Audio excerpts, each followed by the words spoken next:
বন্ধুরা, কি হয়েছিল যখন একজন চীনা ফুটবলার লাইভ ভিডিওতে অতিরিক্ত খাবার খেতে গিয়ে মারা গিয়েছিলেন এবং কিভাবে খাবার নিয়ে ভিডিও তৈরি করা একজন ব্যক্তি সেই খাবার খাওয়ার কারণেই মারা যায়। এছাড়াও কিভাবে একজন মহিলা কেবলমাত্র স্বাস্থ্যকর খাবার খাওয়ার কারণে মারা গিয়েছিল। তো বন্ধুরা, আজকের এই ভিডিওতে আমি আপনাদের এমনই সব অতিরিক্ত খাবার খাওয়ার কারণে মারা যাওয়া কিছু চরম ফুড ব্লগারদের সম্পর্কে জানাবো। তাহলে আর কথা না বাড়িয়ে চলুন আজকের ভিডিওটি শুরু করা যাক। প্যান শিয়াউটিং।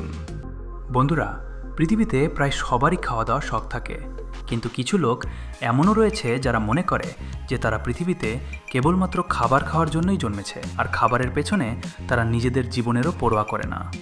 এই যে মহিলাটিকে আপনারা দেখতে পাচ্ছেন, তিনি খাবার দাবারের প্রতি এত অত্যাধিক আগ্রহী ছিলেন যে তার বয়স মাত্র 24 ছিল এবং তিনি চীনের বাসিন্দা ছিলেন। তিনি চীনের একজন বিখ্যাত মুকবাঙ্গার ছিলেন। আপনি বিশ্বাস করতে পারবেন না যে তিনি লাইভ ক্যামেরার সামনে বসে একটানা 6 ঘন্টা ধরে খেতেন। সাধারণত কোনো সাধারণ মানুষ আধা ঘন্টা একটানা খেতে পারবে না, কিন্তু প্যান শিয়াউটিংয়ের রেকর্ড ছিল যে তিনি একবারে 10 কেজি খাবার সহজেই খেয়ে ফেলতে পারতেন। শুধু তাই নয়, তার খাবার খাওয়ার তালিকায় বার্গার, পিৎজা, ভাজা মাছ এবং প্রায় সব কিছুই তেল এবং চিজ জাতীয় জিনিসে ভরা থাকত। একদিন তিনি তার ASMR এর ভিডিও তৈরি করছিলেন। হঠাৎ তার শরীর খারাপ হয়ে গেল। যখন তাকে হাসপাতালে নিয়ে যাওয়া হলো, তখন ডাক্তাররা তাকে সতর্ক করে দিলেন যে যদি তিনি এভাবে খেতে থাকেন তাহলে একদিন তার এই খাবার খাওয়ার কারণেই মৃত্যু হতে পারে। কিন্তু এই ভদ্রমহিলা কারো কথা শুনতেন না। তিনি বলতেন যে তিনি কোনো অবস্থাতেই খাবার খাওয়া ছাড়তে পারবেন না, যাই ঘটুক না কেন। তারপর একদিন সেই ঘটনাই ঘটল যার ভয় ছিল। প্যান শিয়াউটিং একটানা 10 ঘন্টা লাইভ স্ট্রিম করলেন এবং পুরো 10 ঘন্টা ধরে একটানা খেতে লাগলেন। এই স্থূলকায় ভদ্রমহিলা এতটাই বেশি খেয়ে ফেললেন যে শেষ পর্যন্ত তার পেট ফেটে গেল এবং তার অবস্থা গুরুতর খারাপ হয়ে পড়ল। তাকে হাসপাতালে নিয়ে যাওয়ার আগেই বাড়িতে লাইভ স্ট্রিম চলাকালীন অবস্থায় তার মৃত্যু হয়। যাই হোক, এর চেয়ে মূর্খ ব্যক্তি আর পৃথিবীতে দ্বিতীয়টি হয় না। ঝানা স্যামসোনোভা, ইয়ান্না। বন্ধুরা, আপনারা এমন অনেক মানুষকে দেখেছেন যারা ডায়েটিং করেন এবং স্বাস্থ্যকর খাবার খান। এটি একটি ভালো অভ্যাস, কিন্তু কি হবে যদি কেউ এতটাই বেশি ডায়েটিং করে যে তার মৃত্যু ঘটে যায়? শুনতে অসম্ভব বলে মনে হচ্ছে, তাই না? এই যে ভদ্রমহিলাকে আপনারা দেখতে পাচ্ছেন, তার নাম ঝানা স্যামসোনোভা। তার ডাকনাম ছিল ইয়ান্না। ইয়ান্না রাশিয়ার বাসিন্দা ছিলেন এবং তিনি একজন ফুড ইনফ্লুয়েন্সারও ছিলেন। সেই মহিলা সম্পূর্ণ নিরামিষাশী ছিলেন এবং কখনো মাংস খেতেন না। মূলত তার দাবি ছিল যে তিনি কখনো কোনো ধরনের মাংস খাননি, তা সে মুরগির মাংস হোক, গরুর মাংস হোক অথবা মাছই হোক না কেন। এমনকি তিনি তার সোশ্যাল মিডিয়া অ্যাকাউন্টগুলোতে সবসময় নিরামিষ খাদ্যের পরিকল্পনা পোস্ট করতেন, যেখানে তিনি ফল, পাতা, সূর্যমুখীর বীজ, জুস, স্মুদি ইত্যাদি খেতেন। নিরামিষাশী হওয়ার কারণে তিনি এতটাই রোগা হয়ে গেলেন যে তার হাড় বেরিয়ে গেল এবং তিনি অসুস্থ থাকতে শুরু করলেন। তার পরিবার তাকে বারবার বুঝিয়েছিল যে তার শরীরে প্রোটিনের প্রয়োজন, কিন্তু তিনি কারো কথা শোনেননি এবং ডাক্তারের কাছে যাওয়া ছেড়ে দিলেন। মূলত এই মহিলা ডায়েটিং করার নেশায় এতটাই চরম পর্যায়ে চলে গিয়েছিলেন যে তিনি সাধারণ খাবার পর্যন্ত ছেড়ে দিয়েছিলেন আর কেবল পাতা ও জুস ইত্যাদি খেতেন এবং নিজের খাদ্যের বিশেষ যত্ন নেওয়ার অজুহাতে না খেয়ে থাকতেন। শেষ পর্যন্ত না খেয়ে থেকে তার অবস্থা এতটাই খারাপ হয়ে গেল যে তিনি একদিন ঘুম থেকে উঠতে পারলেন না। যখন তার পরিবারের সদস্যরা তাকে জাগানোর চেষ্টা করলেন, তখন জানা গেল যে ক্ষুধার কারণে তার মৃত্যু হয়েছে। যাই হোক, মানুষ যেন এমন ডায়েটিং না করে যাতে তার প্রাণই চলে যায়।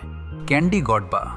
বন্ধুরা, যদি কোনো মানুষের ওজন বেশি হয় এবং সে মোটা হয়, তাহলে তার ডায়েটিং করা এবং স্বাস্থ্যের সঠিক যত্ন নেওয়া উচিত, যাতে তার কোনো ধরনের বড় রোগ না হয়। কিন্তু কি হবে যদি 5 টনের কোনো ভদ্রমহিলা ফুড ব্লগিং শুরু করে দেন? এই যে ফুড ফ্যাক্টরিকে অর্থাৎ ক্যান্ডি গডবাকে আপনারা দেখতে পাচ্ছেন, তার নাম ক্যান্ডি গডবা। গল্পটা এমন যে তিনি বিশ্বের বিখ্যাত মুকবাঙ্গারদের দ্বারা অনুপ্রাণিত হয়ে একটি ফুড ব্লগিং চ্যানেল তৈরি করলেন এবং তাতে দেদারসে খাবারের ভিডিও আপলোড শুরু করলেন।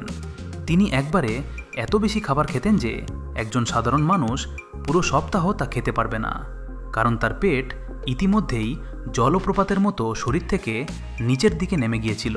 এই কারণেই ফুড ব্লগিং তার সহ্য হলো না।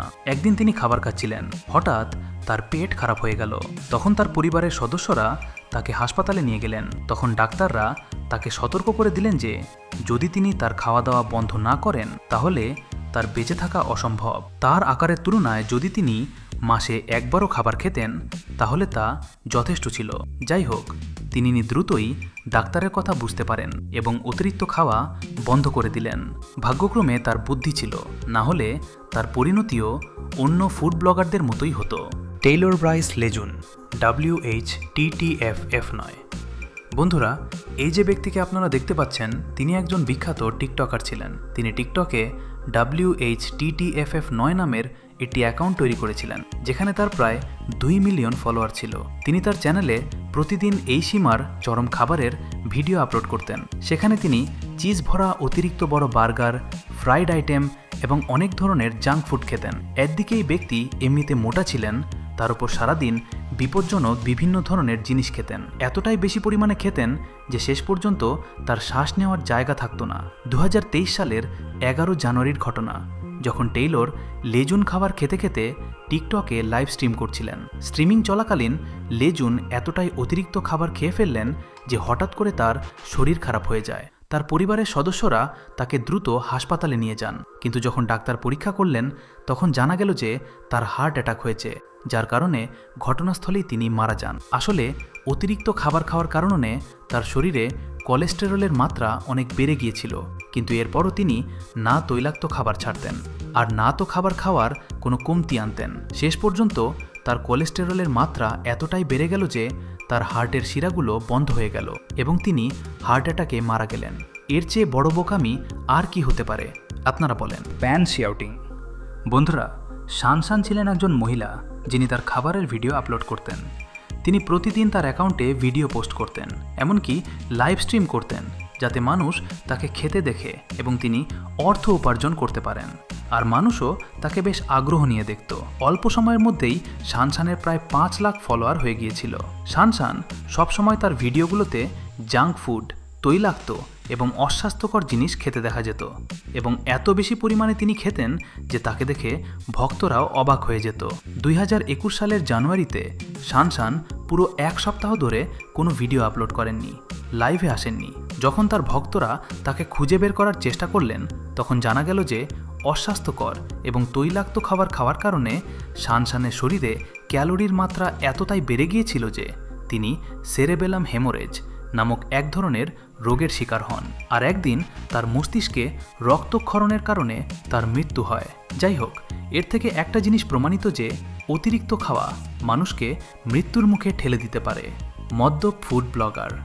বন্ধুরা, মুখবাঙ্গারদের কথা বললে তারা সবাই খাবারের ভিডিও পোস্ট করেন, কিন্তু আপনারা কি কখনো এমন কোনো ফুটবলার বা ফুড ব্লগার দেখেছেন যে খাবার খাওয়ার চেয়ে মদ্যপানের উপরে বেশি মনোযোগ দেয়? এই যে ব্যক্তিকে আপনারা দেখতে পাচ্ছেন, তিনি খাবার খাওয়ার পাশাপাশি মদ্যপান করেন।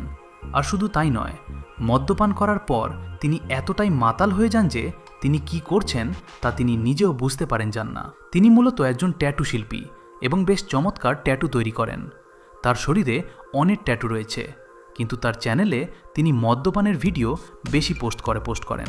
তিনি প্রতিদিন নতুন ফ্লেভারের মদ নিয়ে আসেন এবং ক্যামেরার সামনে বসে একটানা পান করতে থাকেন। এমনকি অনেক সময় তিনি এত বেশি মদ পান করে অজ্ঞান হয়ে যান যে বোতলের ঢাকনা খোলা আছে নাকি বন্ধ তাও তিনি জানেন না। এখন পর্যন্ত এই নেশাখোর প্রতিদিন মদ পান করার ভিডিও তৈরি করে চলেছে, কিন্তু তার লক্ষণ দেখে মনে হয় কোনো একদিন পান করতে করতে তিনি উপরের সকল ফুড ব্লগারদের মতো মৃত্যুবরণ করবেন। বন্ধুরা, এটিই ছিল মূলত আজকের ভিডিওটি কেমন লেগেছে সেটা অবশ্যই আমাদের কমেন্টে জানাবেন। তো দেখা হচ্ছে পরবর্তী পর্বে চমৎকার কোনো বিষয় নিয়ে। আজকের মতো এখানেই বিদায়। আল্লাহ হাফেজ।